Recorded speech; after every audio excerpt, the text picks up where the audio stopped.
Energy is what? It is the capacity or the ability of an object to do work. अगर एक object work कर सकता है तो वो तभी कर सकता है जब उसके पास एनर्जी है, राइट? या we can say the reverse is also true, that if an object has energy so it can perform work. So इसी वजह से हम वर्क और एनर्जी टर्म्स को इंटरचेंजेबली भी यूज कर लेते हैं. आप वर्क कैलकुलेट कर लो, एनर्जी आ गई, एनर्जी कैलकुलेट कर लो तो वो वर्क भी कहलाएगा. एंड इसी तरीके से जैसे वर्क स्केलर है, so energy is also a scalar. SI unit joule है, CGS यूनिट अर्ग है. This you already know. 1 joule is equal to 10 raised to power 7 ergs. This you know it very well. Clear? अब यहां इस chapter में हम kinetic energy, potential energy and gravitational potential energy, potential energy of a spring, ये energies को हम detail में करेंगे. ठीक है? और इसके अलावा कंजर्वेशन ऑफ एनर्जी, ये टॉपिक्स हैं जो आपको बहुत डिटेल में करने हैं. Kinetic energy, as we all know, is the energy possessed by an object because of its motion. Whenever there is a movement in any object, we say that there is kinetic energy, right? Like जैसे road पर cars चल रही हैं, vehicles चल रहे हैं, right? Blood is circulating in your body, eyes are blinking. जहां पे भी आप अभी रूम में बैठे हो, क्लास कर रहे हो, the fan is there on your head and it's rotating. So it is the energy possessed by an object due to its motion. अब 9th क्लास में हमने काइनेटिक एनर्जी का फॉर्मूला डिराइव किया था by using Newton's second law and third equation of motion, right? एक बार brief में आपको मैं बता देती हूँ. हमने कहा था वहां पे कि let's say there is an object of mass m which is moving initially with velocity u. A force is applied which changes the velocity to v and hence produces an acceleration a, and the object covers some displacement s. So there we calculated work done, right? Because जब object पे work done हो रहा है तभी object ने kinetic energy acquire की है. So force की जगह पे हमने ma पुट किया था और s की जगह पे बाय यूजिंग थर्ड इक्वेशन हमने ये पुट किया था, राइट? एंड ये a और a कैंसिल हुआ था और हमारे पास स्ट्रेट अवे ये फॉर्मूला आ गया था वर्क डन का. And we said that it is this work done only which will be stored as kinetic energy. Yes, this small derivation was done in class 9. Now we will discuss another method, an alternative method for obtaining the formula of kinetic energy. And that method is the method of calculus. Now we will be deriving it by the method of calculus, right?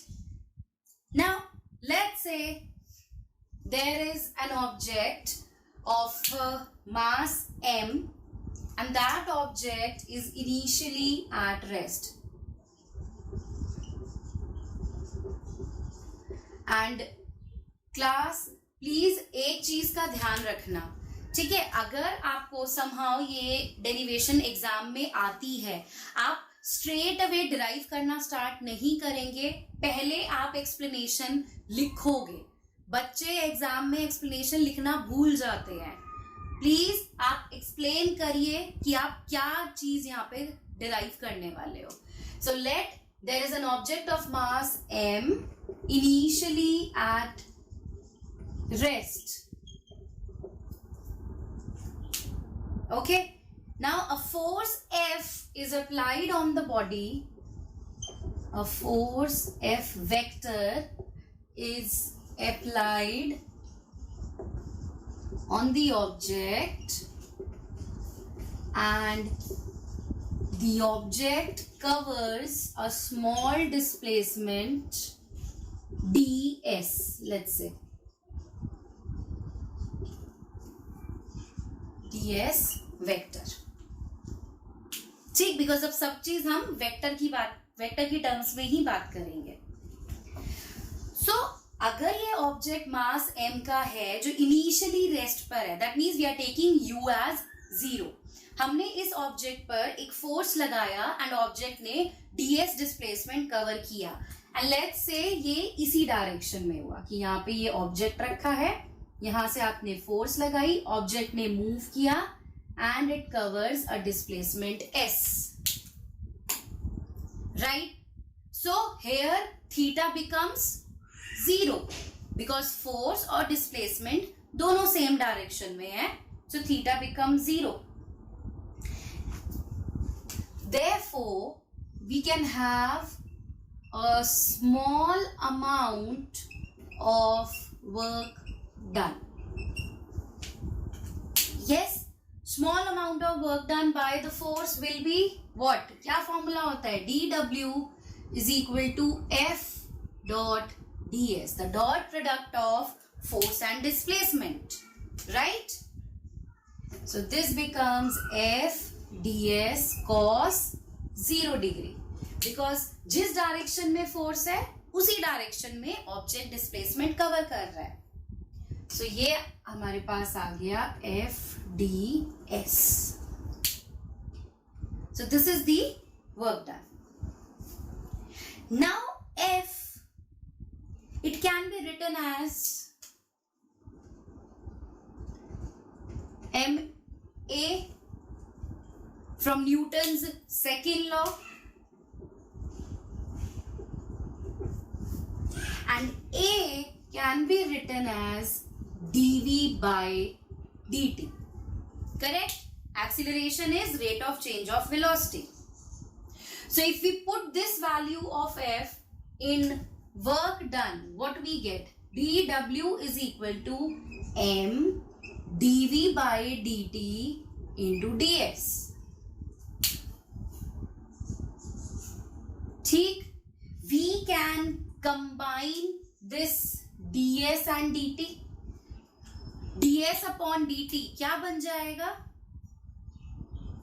Velocity, rate of, है ना, displacement upon time is velocity. So dw is equal to mv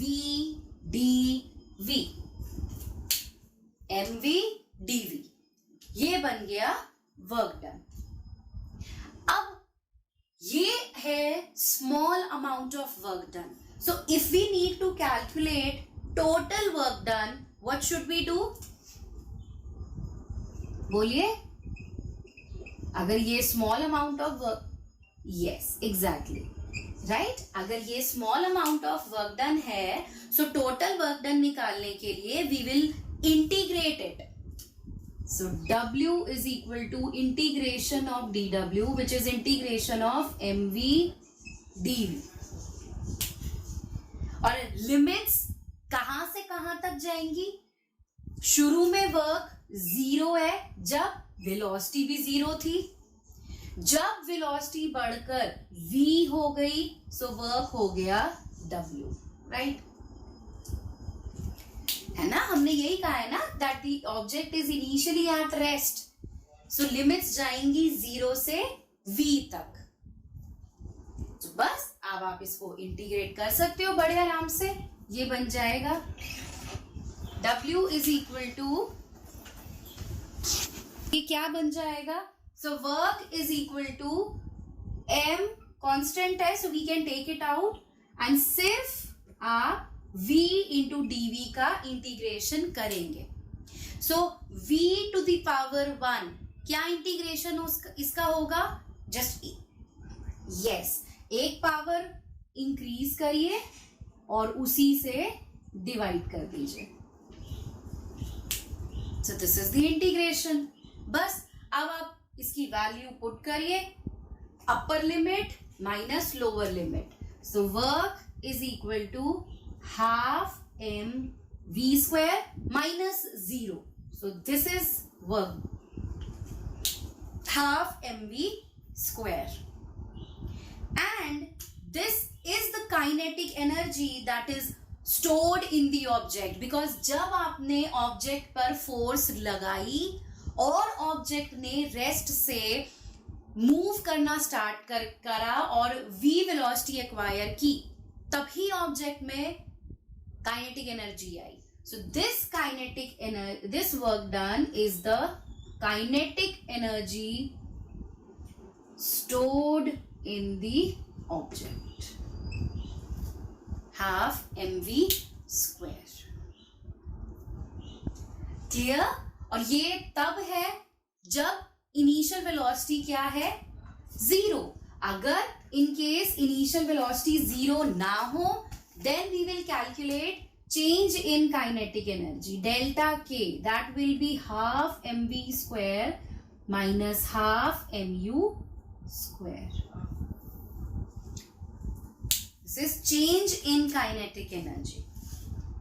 and यहां से आप देख सकते हो that kinetic energy is directly proportional to m. That means a heavier object will have more kinetic energy. Similarly, kinetic energy is also directly proportional to v square.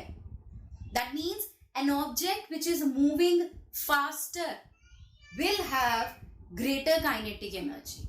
Now, linear momentum is given by mv, the product of mass and velocity, and we have just obtained the formula for kinetic energy as half mv square.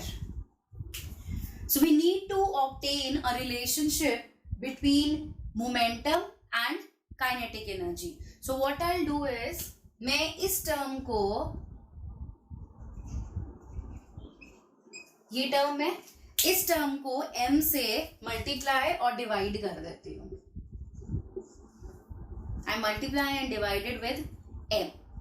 Correct? So ये बन गया half m square v square by m. And mv अभी आपने लिखा that it is momentum. तो यहां से kinetic energy आ जाएगा p स्क्वायर बाय 2m. ठीक? So kinetic energy is p square by 2m. That means a body cannot have kinetic energy without having linear momentum. अगर linear momentum 0 हो गया, kinetic energy 0 हो जाएगी. Right? So a body cannot have kinetic energy without having linear momentum. ठीक है? अगर एक object के पास लीनियर मोमेंटम है तभी उसके पास काइनेटिक एनर्जी होगी, अदरवाइज नहीं होगी. We will consider 3 cases over here. First case is, let's say P is constant. If momentum is constant, तो अगर momentum constant हो जाए, that means kinetic energy is inversely proportional to m. So if we plot a graph between kinetic energy and mass for a constant momentum, then we get a graph like this. क्योंकि inverse relation है, मास बढ़ाओगे kinetic energy कम हो जाएगी, मास कम करोगे kinetic energy increase हो जाएगी for a constant momentum. Clear? इसी तरीके से सेकंड ग्राफ हम क्या देख सकते हैं, that if let's say kinetic energy is constant, if kinetic energy is constant, अगर काइनेटिक एनर्जी ही कांस्टेंट हो जाए then P square is directly proportional to m और P is directly proportional to root m, है ना? तो अगर इन दोनों का ग्राफ प्लॉट करें, let's say momentum on y axis and mass on x axis. So what kind of graph we should get? अगर kinetic energy ही कांस्टेंट हो जाए, so momentum is directly proportional to under root m. So what kind of graph we should get? So you will get a shape like this, है ना? And over here kinetic energy is constant. Clear? And the third case can be if mass remains constant. Okay, so third case is if mass is constant. So अगर mass constant हो जाए, that means momentum is directly proportional, momentum square is directly proportional to kinetic energy, or momentum is directly proportional to root kinetic energy. But अगर हम यहां पे graph plot करें and if we take kinetic energy on Y axis and momentum on X axis, so we get a graph of this will be the shape for m constant. Clear? So these are the three graphs. It says that the linear momentum of a body is increased by 10%. What is the percentage change in its kinetic energy? Now linear momentum of a body is increased by 10%. So let's say initial momentum, let initial momentum is P1, correct? अब final momentum जो है उसको 10% से increase किया है, so final momentum P2, ये क्या बनेगा, जितना मोमेंटम पहले था प्लस उसको 10% इंक्रीज कर दिया, करेक्ट? सो P1 प्लस 10%, जितना मोमेंटम पहले भी, जो इनिशियल मोमेंटम है प्लस 10%, बिकॉज उसको 10% इंक्रीज किया है. सो ये क्या बन जाएगा, P1 प्लस 10/100 ऑफ P1, क्योंकि P1 को 10% इंक्रीज किया आपने. सो P2 मेरे पास आ गया 110/100 P1. ठीक, और यहां से हम वेलोसिटीज का रिलेशन ऑब्टेन कर सकते हैं. कैसे? यहां पे मैं इसको लिख सकती हूं mv2 is equal to 110/100 mv1, correct? So m and m cancel, so v2 is equal to 11/10 v1. ये वेलोसिटीज का रिलेशन आ गया हमारे पास. Now we will use the formula of kinetic energy. Percentage change मांग रहा है वो आपसे, so what we can do, we can take E2/E1, let's say half m v2 square upon half m v1 square. Yes, half और m cancel, सिर्फ क्या बचा, v2 square by v1 square. v2 अभी आपने निकाला है 11 by 10. So e2 by e1 is equal to v2 by v1 whole square. So this is 11 by 10 whole square. ठीक है. So 11 square is 121 by 100. ठीक. और आप यहां से देख भी सकते हो कि सिंस फाइनल मोमेंटम ज्यादा था, P2 ज्यादा था, सो E2 भी ज्यादा आ रहा है. बस अब परसेंटेज इंक्रीज निकालिए. So percentage increase in energy will be E2 minus E1 upon E1 into 100%. Correct? Or this can also be written as E2 by E1 minus 1 into 100%. E2 by E1 अभी निकाला है 121 by 100 minus 1 into 100%. So 121 minus 100 by 100, this becomes 21%. So this is your answer. So if the linear momentum of an object is increased by 10%, the kinetic energy will also increase by 21%.